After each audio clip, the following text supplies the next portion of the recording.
A father and son say they made a terrible mistake, but their pleas for a lesser sentence fell on deaf ears today as a judge handed down a harsh sentence.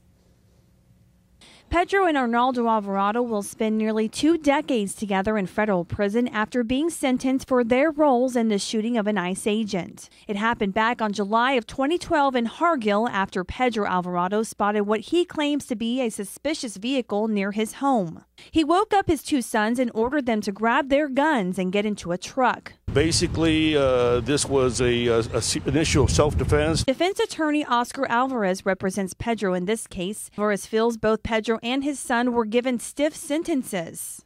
U.S. District Court Judge Randy Crane sentenced Pedro to 20 years and his son Arnaldo to 16 years in prison.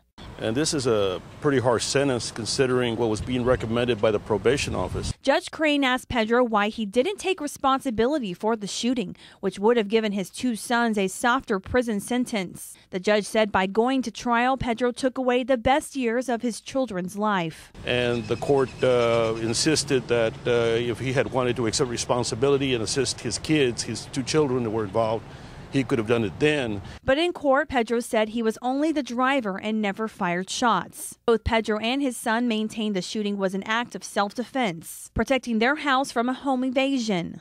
But Judge Crane didn't agree and called the whole ordeal a relentless attempt to kill a person. And both defendants were not found guilty of intent to kill a federal agent.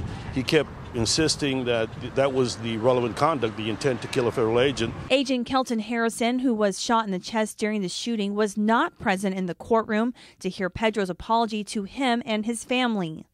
Before sentencing, Judge Crane told each defendant they are lucky no one was killed. And the third defendant in this case, Marquez Alvarez, which is the younger son, is not old enough to face federal charges, but right now he's awaiting trial for attempted murder charges in the Hidalgo County Courthouse. In the Hidalgo County newsroom, Nadia Galindo, Action 4 News.